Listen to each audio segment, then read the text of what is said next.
For those of you who don't know me, my name is Erik Sperling. I'm the Executive Director of Just Foreign Policy. Just Foreign Policy, we were formed in 2006 to focus on the war in Iran, and we've continued since then to promote creative legislative approaches to trying to mitigate the harm done by US foreign policy, unfortunately, in many instances. Some of you may know me from my time on the Hill. I was with John Conyers and Ro Khanna for much of the last 6 years or so. And I began working on Yemen with Mr. Conyers back in April 2015. Little by little, congressional opposition has grown since then. It's been really encouraging, culminating with the passage of a war powers resolution that Trump unfortunately vetoed. Despite all the progress in Congress, many could say that the situation in Yemen right now is actually more dire than it's been, even at any other point in the war.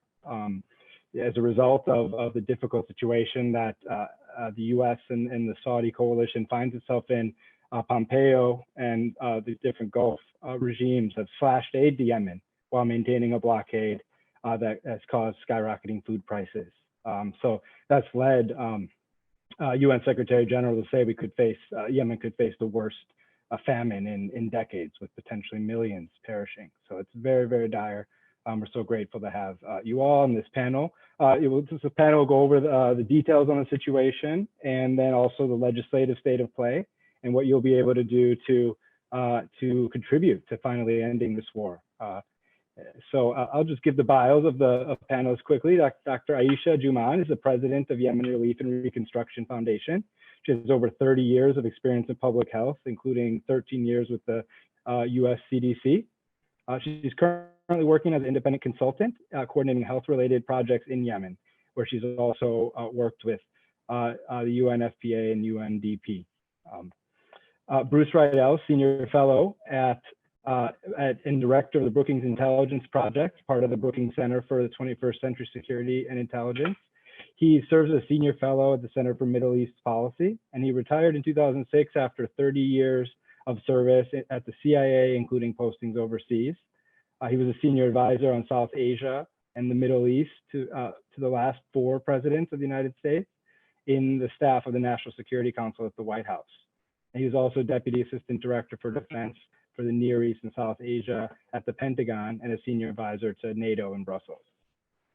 Hassan El-Tayyab is FCNL's lead lobbyist, FCNL, the Friends Committee on National Legislation. He's led lobbying work to advance a more progressive foreign policy in the Middle East and Latin America. He played a major role in the successful passage of the War Powers Resolution to get and to end US military aid to the Saudi UAE coalition in Yemen. Professor Shireen Al-Adeimi is an assistant professor of education at Michigan State University. Since 2015, she's played an active role in raising awareness about the Saudi-led war in her country of birth, Yemen, and works to encourage political action to end support for the war. And she's been a frequent guest on a range of television programs as well. So I think first we're going to start with a focus on the current state of the humanitarian crisis.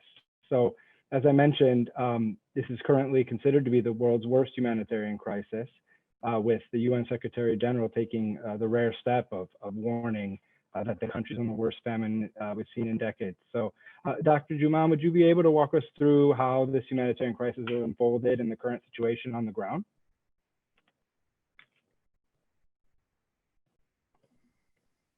Thank you very much for giving me the opportunity to do this with you today. I'll walk through a few slides with you here. And I always start my slides with a picture of Sana'a. This is where I grew up. And just also show people that Yemen is more than just a war-torn country. This Sana'a is the oldest continuously inhabited city in the world. We believe in Yemen that it was built by Noah's son, Sam, and that's the old name of Sana'a. It's also a UNESCO heritage site. These are just some numbers on the humanitarian crisis in Yemen from the UN. It says there are 24 million people out of 30 Yemeni people who are in need of assistance. We have now, the displaced people are about 4 million people internally displaced in Yemen. And we have 14.3 million people in Yemen, half the Yemeni population in acute need of humanitarian assistance. I also wanted to share this map to show what the famine situation in Yemen is like. So from October to December of this year, there are 13.5 million people who are food insecure in Yemen, with the darker colors, meaning they are in a very bad place. But also to show that all of Yemen, there is no place in Yemen that is not food insecure.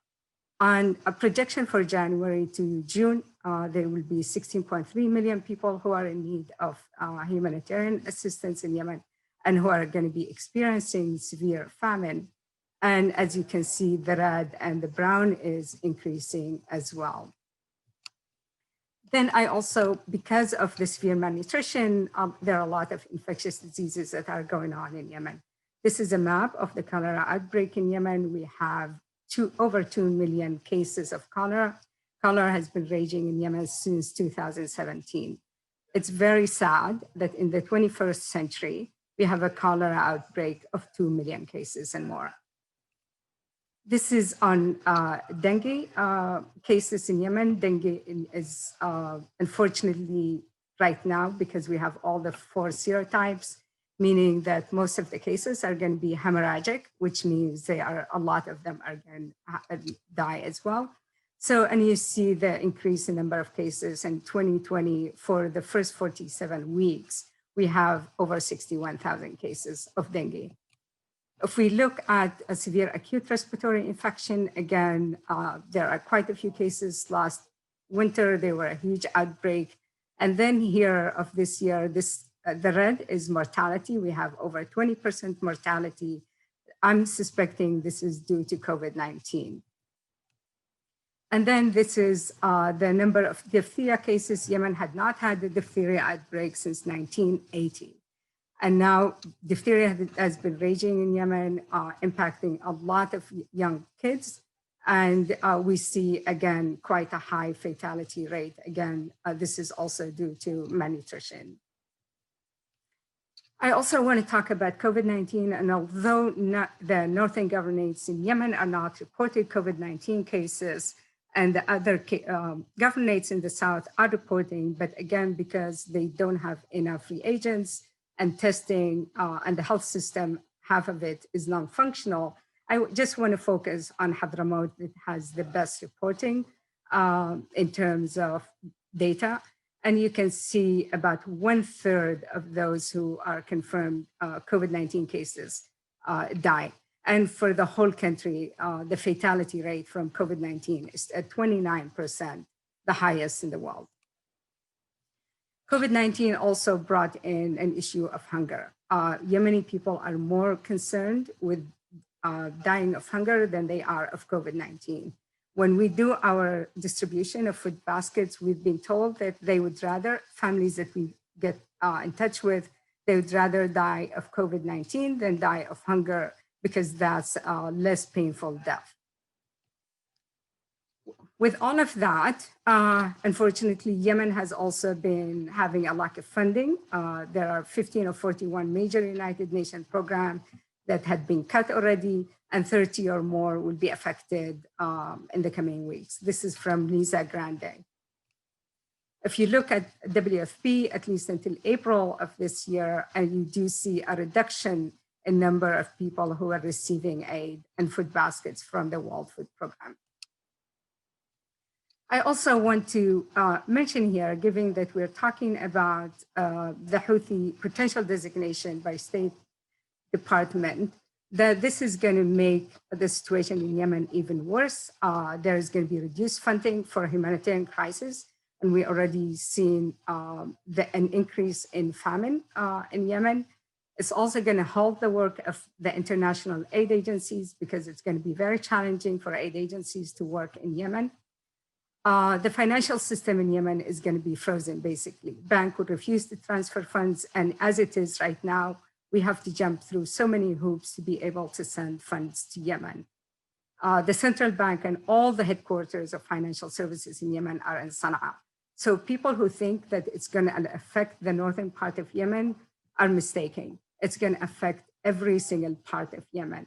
It's also going to exacerbate an already dire humanitarian crisis, and it's going to push the majority of the population in Yemen into a full-fledged famine.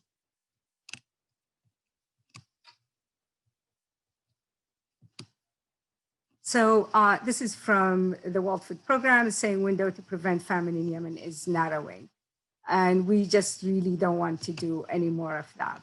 So that's my last slide. And I have sent references for people who are interested. Thank you. Well, thank you so much. Presentation, really helps put into really kind of visualize what's happening there. We hear so much about it, but we don't often see the maps and see the figures about what's going on. I really appreciate that. I think we could go to Shireen. We'd love to hear from you about how the role of the Saudi-led coalition and the UAE and what role has that played in helping to create this situation? Well, thank you again for having me, Eric, and for your introduction. Thank you to everybody who's attending. So the coalition, which is led by Saudi Arabia and the United Arab Emirates, began their intervention in Yemen in 2015, in March of 2015, shortly after the Crown Prince of Saudi Arabia became Crown Prince and his father became king in January of that year. And the stated goal of the coalition for the past nearly 6 years has been to restore President Hadi to power. President Hadi has, is the UN recognized president of Yemen following the unrest from the 2011 protests, Arab Spring. But I think it's important to also note Yemen's strategic location and Saudi Arabia's continued interest in Yemen. So Yemen controls Bab el-Mandeb Strait, where approximately 6.2 million barrels of oil and oil products travel per day to Europe and to Asia. So Saudi Arabia has intervened in Yemen in previous wars. This happens to be their most overt type of intervention in Yemen. The coalition consists of several Arab countries led by the Saudis and the UAE, like I said, with Qatar participating until 2017, Morocco until 2019, as well as Egypt, Sudan, Kuwait, and Bahrain. And they also work closely with the US, UK, and France, and they use nearby countries' bases, for example, Eritrea, Djibouti, and Somalia. They began bombing initially in the first 48 hours of the war. They called it Decisive Storm. They were bombing military sites, and shortly thereafter moved to what the UN in a 2016 report said was systematic and widespread targeting of civilians. The coalition has bombed, so any air raids that happen in Yemen are the responsibility of the Saudi-led coalition, because the Houthis don't actually have control of any helicopters or aircraft. And these bombings have been affecting infrastructure, water resources, desalination plants, food production, agriculture, as well as notable impacts on civilian populations, so people in schools, in public gatherings, in homes. And while all bombings are notable for their incredibly brutal impact on civilians, I'd like to highlight a couple here. So in 2018, they bombed a school bus that was carrying 44 children who were returning from a field trip. Doctors Without Borders, MSF in Yemen, has been bombed several times, and including in 2018 when they attacked a cholera treatment. And MSF said at the time that they had shared their coordinates with the Saudi-led coalition 12 times. There was a funeral bombing in 2016 that killed upwards of 140 people who were mourning. And there was a 2017 helicopter attack on a boat that killed 40 Somali refugees. So, these are not unique, unfortunately, and till the present day, even though the bombings have reduced, they are still civilians who are being impacted by these bombings. And while the violence has killed upwards of 100,000 Yemenis, the blockade remains the most potent killer in Yemen, with the UN estimating that one child under the age of 5 has been dying of malnutrition and preventable illnesses, like Dr. Jumaan highlighted in her presentation, for the past 5.5 years. So we're not certain how many people have died, but recent estimates have put that number at 230,000 people at least. And the blockade is a naval, air, and land blockade that prevents Yemenis from trading, despite Yemen being 90% reliant on trade prior to the war. And it limits the flow of aid into the country, which has resulted in now 80% of people relying on aid, and traps people within, leading to an estimated 4 million people who are internally displaced. In addition to all the ways in which the coalition has been instrumental in destroying Yemenis' infrastructure and has led to the loss of life, they've also been cooperating with Al-Qaeda in the Arabian Peninsula, or AQAP, and there have been documented reports of such cooperation, as well as, interestingly, members of the Hadi government being on the US list of foreign terrorists. And there have been operations of secret prisons and assassinations led by the UAE in Yemen. There have been well documented. There are at least 18 secret prisons that have been, torturing people and administrating all sorts of violence on them. And there have been reports of the UAE leading an assassination campaign using mercenaries that included American ex-soldiers. And so, there are many ways that the coalition has led to the destruction of Yemen, and their goals have been to reinstate President Hadi to power. Yet the UAE, which is part of the coalition, has been supporting a rebel group, a secessionist group in the south, whose aims are to secede from the Union. So the goals at times also seem conflicting.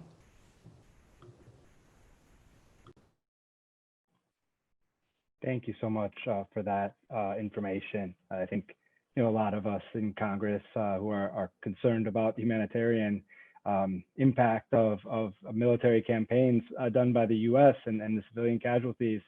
This is really horrible to see what happens actually when the Saudi government conducts one of these wars. It sounds even more reckless and brutal. It's really, really horrible. But thank you so much for that information. And so I think now is a good time to pivot to Bruce Riedel, who would you be willing to tell us a little bit about the U.S. role in some of these actions, and how dependent the Saudi-led coalition is on U.S. support? First of all, thank you for inviting me to this very distinguished panel. The United States is the quartermaster. We, with support from London, France, a little bit from Canada, are the people who supply the Saudis and the Emiratis with the tools by which they pursued this war, particularly the air war, but in fact, every aspect.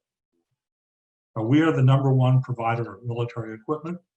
2/3 of the aircraft in the Royal Saudi Air Force are American built, American supplied. The other third are British.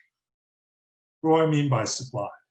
Every spare part, every technical upgrade, every widget that an aircraft needs comes from the United States of America.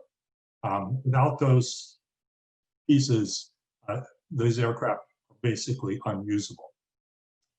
People who don't spend a lot of time working on modern combat jets, they are incredibly dependent upon the supply of spare parts. I'll give you just one very common example. Tires. Many jet aircraft will blow out at least one tire every time they land because of the intensity of the impact.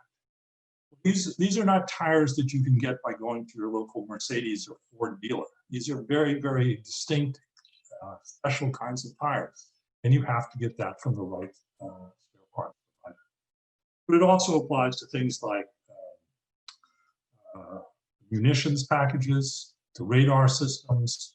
All of those things are dependent upon U.S. U.S. training. These are U.S. aircraft. You have to get U.S. trainers or people who have been trained by the United States in order to train these aircraft. One area which allegedly the United States government has spent a lot of time is trying to train the Saudi Air Force not to bomb civilian targets. I think it's safe to say, as Shireen has already pointed out, they've been an abject failure in learning how not to move targets. One has to wonder whether they're even trying. This arms relationship is decades old. It literally goes back to 1943. in World War II when FDR agreed to provide military assistance to the kingdom. The defense relationship has only gathered speed over time. The largest single arms sales in US-Saudi relationship was under President Barack Obama in 2010, a staggering $60 billion arms deal, which included the provision of 84 F-15s to the Saudi Air Force and the upgrade of 70 F-15s they already had, along with 24 Apache helicopters for the Saudi National Guard. We've had an extremely close relationship with the Saudi National Guard, which has responsibility for border security. We've been training the SANG since literally the 1950s. The United States has also provided intelligence to the coalition. We don't know a lot about the details of that for obvious reasons. Earlier in the war, the United States provided air-to-air refueling for the coalition air forces. This was particularly important for the UAE because the UAE did not want to deploy its aircraft in Saudi Arabia, so they had to fly across the empty border, which meant that they needed to be refueled in order to operate in Yemeni airspace. Also for other countries like Bahrain, some of which have now more or less ceased operations. Particular note should be given to the United States Navy. While the United States is not formally a member of the blockade, it's apparent that we are in fact a member of the blockade, because every couple of months, the United States Navy announces that it has intercepted another shipload of Iranian arms allegedly on its way to the Houthis. The only way we could be interceding in that traffic is if we are in some ways participant and blockade. Of course, the United States also pursues a separate military campaign against Al-Qaeda in the Arabian Peninsula in Yemen. Last reckoning, there have been over 400 separate drone strikes against alleged AQAP targets. We know many of them have been quite successful in eliminating senior AQAP individuals. We don't know very much about what kind of commando operations the United States pursues in Yemen against Al-Qaeda, but I think it's safe to say that there is at least some. What if the US ceased being the quartermaster? The answer is very simple. The Saudi air war would almost immediately come to an end. You cannot fly an F-15 if you don't have spare parts, if you don't have new technologies coming in, if you don't upgrade the aircraft, if you don't have those jet tires that I explode. If the United Kingdom would join us in such a halt to arms and arms deliveries, the shutdown would be 100%. Now, does they have an alternative? The answer is no, you don't have an alternative. You cannot use a Russian radar spare part on an F-15. First of all, it probably won't even go into the aircraft properly. But if you could somehow finagle it into the aircraft, you'd be out of your mind to take off in that airplane, because it's almost certainly going to crash at some point down the line. There is not an alternative. If the Saudis and the Emiratis want to build an alternative by going to the Russians or the Chinese, well, call me back in 10 years. That's how long it's going to take for them to swap out the equipment they have now and get new equipment, as the Egyptians discovered when they turned to the United States after the campaign in the late 1970s. Simply put, the United States bears an enormous responsibility for Yemen. It has an enormous capacity to do something to end it, or at least end some of the worst aspects of it. Thank you so much for that. That's really, really helpful to get a full sense of exactly how involved the U.S. is. We do have a question that we could save to the end, but it's one of our very all-star congressional activists. So love to see if the person wants to know if you could give a little more detail about how frequent that logistical support would be, or how involved and yeah, I guess how frequent would like that supplying of logistics and spare parts be? if you have a sense of that. Literally 24 hours, 365 days of the year. There are big deliveries, but for training, for spare parts, they have to be there all the time. There has to be like a flow of those spare parts coming into the kingdom, coming into the Emirates all the time. And if that flow gets interrupted, you may have stockpiled stuff, but you will know that if it's interrupted, the stockpile's not going to keep you going very long. And you fly then at your own hazard in case some of the equipment you need so badly is not in your stockpile or isn't up to grade.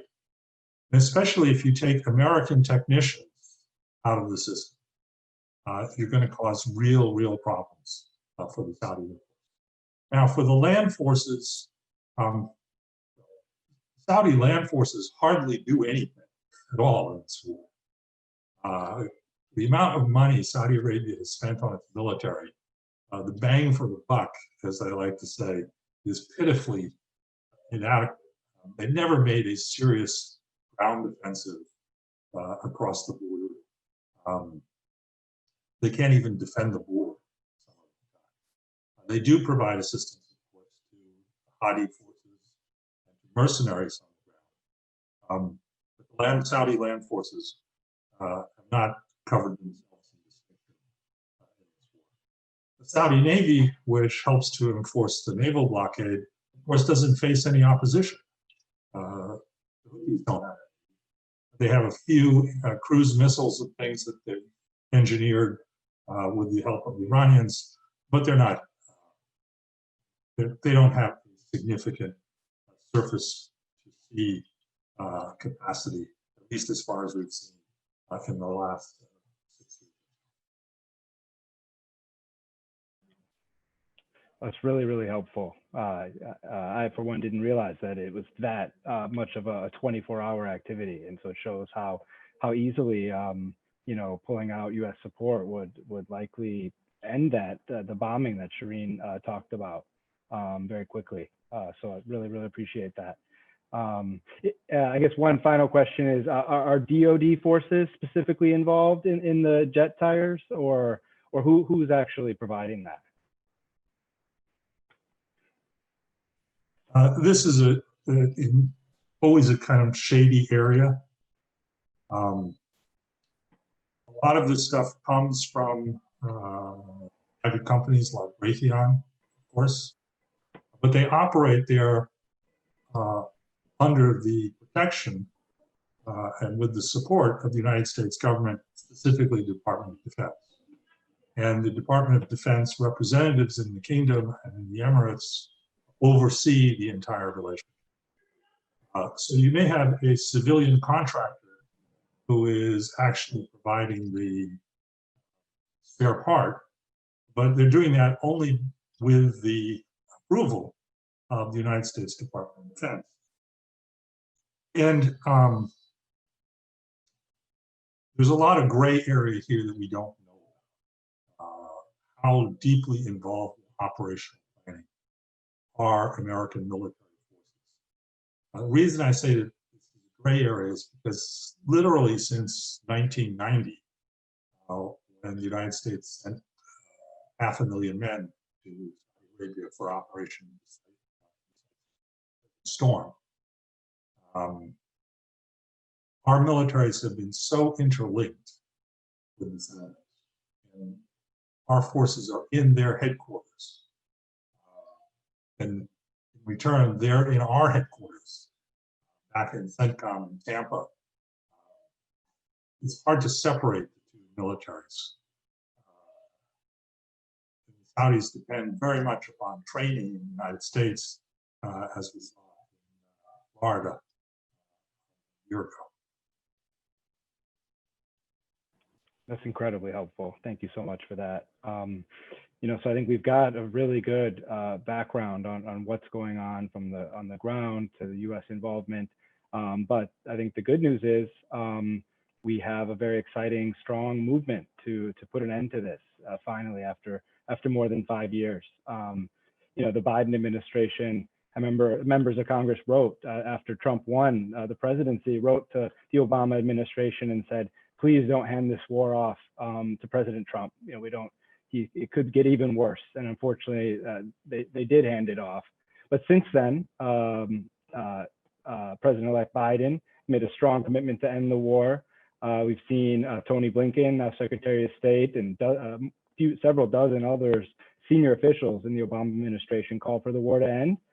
Just yesterday, it came out that President Biden's nominee for Secretary of Defense was criticizing the war immediately when it started for a range of reasons. So I think there's a lot of hope. Hassan El-Tayyab has been one of the leading activists on this for now several years. Many of you may have seen him in Congress. He's been all over Congress pushing for this. And Hassan, if you could give us an update on kind of where we've come from on this and where we're going as far as ending this war. Thank you so much, Eric, and to all the panelists, Aisha, Shireen, and Bruce, and to Demand Progress for putting this together. We definitely have made some progress. I'll just go a little bit over the what's been happening in Congress, what the impact on the ground has been, and how it's kind of helped push along certain aspects of the peace talks and where we go from here. And many of you probably already know some of this, but in December 13, 2018, it was the first time Congress ever passed a war powers resolution to cut off U.S. support for the Saudi-led coalition's war in Yemen. It's no coincidence in my mind that the Stockholm Agreement, paving the way for the ceasefire in the port city of Hodeidah, was actually signed the same day that legislation passed to end support for the Saudi-led war. It only got through the Senate because the congressional calendar year ended shortly thereafter. But following the ceasefire, Congress forced more votes on the Yemen war, and that helped push the UAE to draw down its forces in Yemen, spur a reduction in cross-border attacks by Saudis and the Houthis, and helped revive negotiations between the parties. Unfortunately, President Trump did veto that. And I should just put in air quotes, the UAE, while they drew down their forces militarily, they're still working through proxies. They still have, remnants of the occupation. They're still supporting the Southern Transitional Council. So I just wanted to flag that we still are committed to cutting support for the UAE part of the coalition as well. Now, I think there's been a lot of attention to what happened on the war powers, but, folks, there was also a push on the National Defense Authorization Act in 2020, the Connor-Smith Amendment to cut support for the war. That included intelligence sharing, logistical support, and the spare parts transfers that Bruce chatted about. There's also the Malinowski Amendment to cut off weapon sales to both Saudi and the UAE.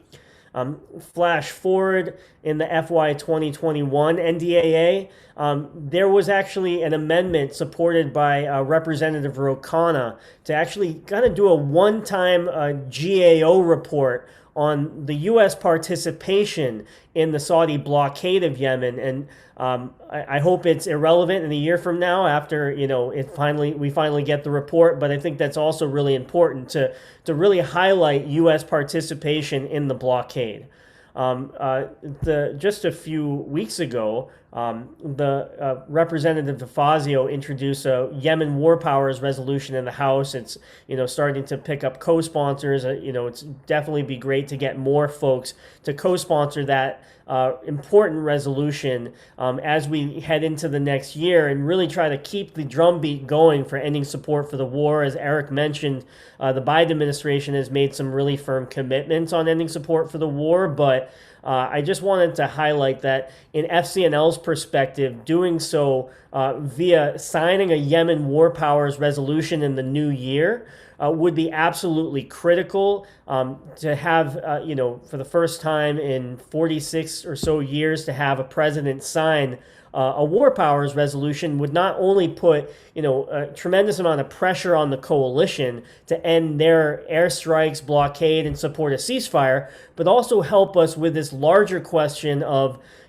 Article 1, Section 8 war authority, restoring congressional authority on war powers issues more broadly, and really strengthening this tool for Congress to end and prevent unauthorized wars in the future. And I think that's really critical. One thing I would also flag is while we've seen the Biden administration talk a lot about Saudi weapons and Saudi support for the war, there hasn't really been as much attention by the administration or the incoming administration on the UAE's role. So I think that's also just really important to understand. And to work to make sure that the $23 billion weapons deal that was pushed through by the Trump administration, that the Biden administration actually worked to block delivery of those sales. So that's something else that we have to work on in the coming year and years. So with that, maybe I can end there and see if there are any more questions on that. Thanks, Hassan. That's amazing how much progress has been made in terms of congressional attention. And I think we're so close to finally ending it, thanks to the commitments of the Biden administration. So is it your feeling that it would be helpful to the Biden administration for Congress to go ahead and pass the war powers resolution to give him that political support to follow through on that commitment? Yeah, absolutely. I think that would be a tremendous help. I think it would show the Saudi coalition that it's not just Biden, but it's Biden and bipartisan majorities in both chambers of Congress that are really committed to ending support for the war. And that's critical. It would be harder to overturn. It couldn't be overturned by executive order, so I think that would make it more challenging there. And this larger question of constitutional war authority and strengthening the war powers resolution as a vehicle to end and prevent unauthorized wars into the future, because the war had never been authorized by Congress. It started in 2015 with generous military support from the United States. And, it never got a debate and vote in Congress. And I think that's a real problem. And over the last 4 years, we saw how vulnerable we are to a rogue executive who has, just did not listen to Congress at all, even though we passed SJ Res 7 with both chambers and made it really explicit that Congress wanted to end support for the war. So we gotta tighten that up, and there's other reforms we could talk about to the Arms Export Control Act to make sure that Congress could kind of flip the script to make sure that Congress has to do resolutions of approval and not disapproval to make sure that the onus is on the executive branch to get support from Congress. Other reforms to the War Powers Act. I don't want to get too in the weeds for people, but. There's a lot of work we have to do in the new year to not only end this war, but prevent future wars. Thank you so much. I guess one final question on that. Your sense is based on the past votes of Congress, including on both the WPR and the NDA amendment. Where do you think the vote would fall given the results in those votes? I think we still have the support. I think it would be really. They've voted time and time again, so I have no reason to believe that there would be a real different outcome. I think we probably even see more Republicans come out and support.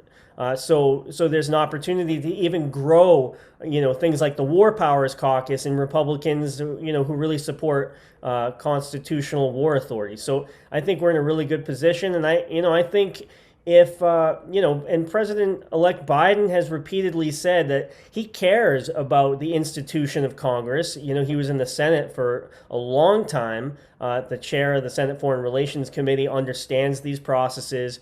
I heard him on Colbert actually say that, one of the main reasons why he ran was to restore these checks and balances. So I think, it could be a collaborative process and, make sure that we get this over the finish line and do all the things we need to do to end support for the war, support negotiations, restore humanitarian aid, and, really bring the Yemen war to a close and support reconstruction.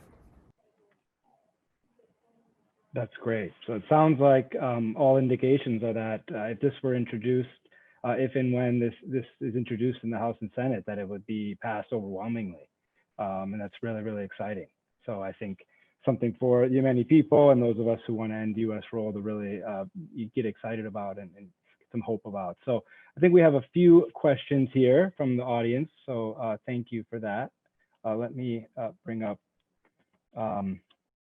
one question is something that's come up a lot in this conversation is the blockade and its role in really causing food prices to skyrocket at a time when Yemen was already food insecure before that. Dr. Jumaan, maybe you could speak to, in your experience in providing aid in Yemen as a humanitarian aid organization, what is that process like in terms of trying to get aid into the country, and what could the U.S. do to help address that? So thank you. The blockade in Yemen doesn't get enough attention. And unfortunately, some people say there is no blockade. There is a blockade in Yemen. A lot of the food and medicine, essential goods are not able to get through. From my own experience, I'm going to share a personal story and then another story from our work in Yemen. My sister was diagnosed with breast cancer and we needed to send her some medicine because getting in and out of Yemen is actually extremely very challenging. We were able to find medicine, and the way to get it to Yemen was to fly to Egypt, and then from Egypt to Djibouti, and then from Djibouti to Sana'a. That took 4 months. By the time it got there, Jamila no longer needed it. So that's one personal experience of trying to get cancer medicine to a cancer patient. The second experience is when we tried to send water filters to Yemen to help with the cholera outbreak. The first shipment took 7 months to get to Yemen, and then 2 more months in Aden port because it's too small to manage the large shipments that they were getting to the port. Our car waited in line for 2 months to get to the port of Aden. The second time we tried to ship it, no US company agreed to ship for us to Yemen. Yemen was off their list because a lot of the ships are diverted to Jeddah port and stay there up to 200 days before they're allowed to go into Hodeidah port. Anyway, so we had to ship to South Africa. And then from South Africa, we were able to ship to Yemen. It cost us 4 times the shipment if we were able to ship it from the US. Right now, when I get companies and people who want to donate to Yemen, even food or highly nutritious food for extremely malnourished kids, I don't accept it because it's very challenging to get anything to Yemen. I have medicine that was donated to us for leukemia patients in Yemen. We've been working for a year, and it's from Novartis, to get it to Yemen. And we still are not able to find a way to get it to Yemen. I'm working with WHO to get it to Yemen. That's medicine for all leukemia patients in Yemen for free for a year. And I have not been able to find a way to get it to Yemen. That's the situation that I'm facing, and we are a very small organization. So the blockade needs to be lifted, and people need to realize there is a blockade on Yemen. Thank you so much for that detail. It's really horrible situation, the blockade. And yeah, it isn't, there's a focus on the bombing, but not enough time spent on the blockade. So we really appreciate that. And I think we'll continue on with a few more questions here. There is a question about Lloyd Austin, the nominee for the Secretary of Defense, and his work on the board of directors at Raytheon. There's a question about whether that is directed at Hassan, about whether that may impact his views. One thing I wanted to add and maybe share with folks who are on the chat is there was a big piece came out yesterday that revealed information we had not previously known, which was that Austin was very opposed immediately as he was informed about the Yemen intervention by the Saudis. So I'm going to share that in the chat. But Hassan, I'd love to hear your thoughts on that as well. Yeah, thank you so much. Really appreciate that. Um, now, as that was a really important piece in foreign policy. I highly recommend folks read that entire article.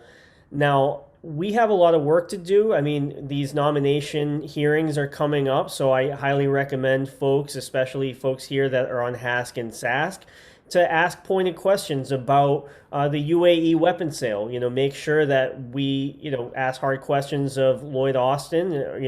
Will you commit to blocking the F-35s, the drones, and the munitions that are coming through, and all future weapon sales to the Saudis that could be used in the war in Yemen?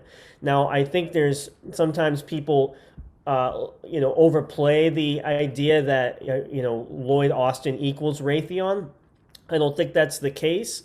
He was on the board of United Technologies, and that they merged with Raytheon earlier this year. But I do think that congressional pressure needs to be there, and civil society needs to keep the pressure up. I also believe that the Biden administration, if that drumbeat keeps going, they've made pretty clear commitments on their desire to end support and weapon sales for the Saudi-led war in Yemen, and I have no reason to think that's not the case. But we have to hold them accountable. Thanks so much for that. Another question that I think could be good for Bruce is if you could talk about the way the war in Yemen fits into the regional dynamics, and of course the Saudi-Iranian struggle in the region, and maybe we could. I'll also ask another related question, which is how the U.S. needs to work with its partners to ensure that, such as the UK and France, to also halt their involvement, and how that might, how does that factor into kind of this Biden administration effort to rebuild U.S. alliances after the Trump years? Certainly. It's almost a misnomer to say the war. There are the wars in Yemen, multiple wars. One is the Yemen civil war, and then there's a civil war within the civil war. But one aspect of this conflict is it is part of the broader regional struggle between Saudi Arabia and Iran. It is part of the struggle that's being carried out in Lebanon, in Syria, in Iraq, and in other places. It's used by the Saudis and the Iranians as proxies in order to accomplish. What's striking about the war in Yemen is that for the Saudis, this is an extraordinarily expensive war. I don't know how much Saudi Arabia spends every year on the war, but it's certainly in billions, if not the tens of billions of dollars. On the other side, Iran spends a pittance. A few advisors, some technical assistance with drones and missiles, much of which it doesn't even do itself. It outsources to Hezbollah to do. The contrast between the fortune that Saudi Arabia is literally spending in Yemen versus the very small expenditure of Iran is quite striking. Another thing that's quite striking about all these proxy wars is the Saudis are really bad at it. Their proxies tend to be militarily incompetent, with a few exceptions. They're really not very good at what they do. And even more importantly, over time, the Saudis have a scary habit of losing control of their proxies. And their proxies go from being Saudi supported to being out of control Islamist extremists. Whereas the Iranians, on the other hand, are very, very good at keeping their proxies under the general strategy and advice. I would say that the Houthis have to be distinguished from other Iranian proxies. The Houthis are a much more independent organization. We know from cases in the past that they have ignored Iranian advice and gone their own way. That's not to say Iranian advice isn't important to them. They have a new Iranian ambassador now in Sana'a. I'm sure he has his weight, but they are very much an independent force. They are not a Iranians. Your other question, the United States has a lot of influence with the other quartermasters in this war. First of all, we're not on an equal footing. The closest one to us is the United Kingdom. And the United Kingdom badly wants to have a good relationship with the Biden government, especially as it approaches Brexit. So I think Joe Biden made this an important issue in his dealings with Boris Johnson. We would see traction on that. There's also a big anti-war movement in the United Kingdom as well. It may not have as much legislative success as the one has in the US, but it's a significant vote. Another player that's important is Canada. Canada provides so-called infantry fighting vehicles, which are provided to the Saudi Arabian National Guard. It's a big deal in Canada because it's a lot of money that's involved, particularly in Ontario. Here again, I think that if Joe Biden and Kamala Harris reached out, we could have some effect in persuading others to stand back. I just want to reinforce what Hassan has also said, though, about the UAE F-35. To my mind, this is madness. We have a region which already has 4 or 5 civil wars underway. It has arms races that are out of control. Why in the world would you introduce another highly sophisticated aircraft into the region, knowing that you're going to have to supply that aircraft to other American allies very quickly after this? How are we going to say no to the Qataris on F-35s? How are we going to say no to the Saudis when they want F-35? I just think this is a foolish endeavor, and I would hope that the Biden administration would quietly put this thing on the shelf and let it die. Thank you so much for that. Well, I think we're coming up on 3 o'clock. So maybe if every panelist wants to start by giving or just give their final maybe 1-minute takeaway that they want folks to leave here with, that would be great, starting with Dr. Jumaan.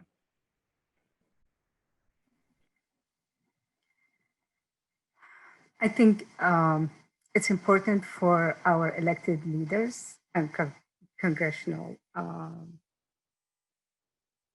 representative to be listening to the American people, to the American public, to people who vote them into office, and not to lobbyists, especially not foreign lobbyists. So I would ask that they, at least for the war in Yemen, we need to end this war. We need to end the blockade. If we don't do that, we will be actually committing genocide. And I don't use this word very lightly. I've actually never used it before. But Yemen is at the brink of famine, and at least 16 million people will die if we don't do anything about it. And we don't want this to be we don't want to be participatory in this. And we can stop it. And the Saudis and the Emiratis cannot do anything without US support. So it will be the primary responsibility of the Americans, not the Saudis or the Emiratis. Thank you. Thanks so much. Shireen, would you like to give your final thought? Yeah, thank you. I'm going to echo that. I'm going to say that, everybody involved should be really concerned about their complicity in this genocidal war and should be looking at exit strategies and not to continue to fuel this war that, is incredibly expensive and has been, unconstitutional, either directly, as we know the U.S. has been involved in, or indirectly through the sales of weapons. And I think that Biden, he has signaled, of course, despite being part of the Obama coalition when this war, or Obama administration when this war started, he's signaled his intention to end the war. And I think he should do so as soon as he takes office without any delays in the first 100 days and without any kind of backdoor deals with the Saudis. For example, if the Trump administration goes through with this terror designation, Biden really should reverse it right away, given its impact on civilians. Any kind of deals that would potentially divide Yemen up or cede parts of it to the Saudis is, not acceptable. So I think the Biden administration needs to get on this, and to sign a war powers resolution, we need to pass it through Congress, and not just through an executive order that could be reversed, but through actually enshrining this in law, as we have attempted to do in the last few years. Thank you so much. Mr. Riedel? My message is really very simple and consistent with what you heard. Rarely do members of the United States Congress have an opportunity to end a war. In this case, you have the opportunity, you have the responsibility to end a war. A war that, I agree, is bordering on genocide. The Foreign Terrorist Organization designation, a deliberate attempt by the outgoing administration, led by the Secretary of State, to give a parting gift to Crown Prince Mohammed bin Salman, is intended to prevent the United States from being able to operate. We should not let that take place. I fully agree, not only do we need executive action here, we need it structured legislative action that binds the parties, binds the American government, and allows us to reverse what has really been a terrible mistake by the United States of America, to go along with this war. Thank you so much. And Hassan? Well, thank you so much to everyone, and I really appreciate this important discussion. Incoming Biden administration and Congress need to work with the UN to bring about a political settlement to this conflict. They need to double down on diplomacy, bring all the warring parties to a ceasefire, end the blockade, and really create a lasting peace for all parts of Yemen society. Reject the FTO designation, because after 6 years of unimaginable human suffering, Yemen just can't wait any longer. And by working with Congress, the United Nations, U.S. allies, regional and local actors, representatives of Yemeni society, especially women, I think President-elect Biden can help all sides find the road to peace in Yemen. And I really urge staff on the Hill and members of Congress to do all that they can to support a new Yemen War Powers resolution, getting Biden to sign it, and do everything we can to, end this horrible chapter in Yemen's history. Thanks so much. And thank you so much to Demand Progress and Kayvon, and all of our amazing panelists who aren't just experts, but they've been in many instances, personally affected by this war, or their families have. And this has been a brutal period for so many people. And, I think staffers who are currently in Congress can at least be hopeful and be proud that they could be involved in something to end this and finally end this crisis. So I think any staffers that are interested in getting more involved can reach out to any of us, because any member or staffer that's interested in putting effort into this is welcome to join that effort and be part of this historic and absolutely critical move to finally end this. So thank you so much to everyone for your time today, and we'll look forward to ending this war together.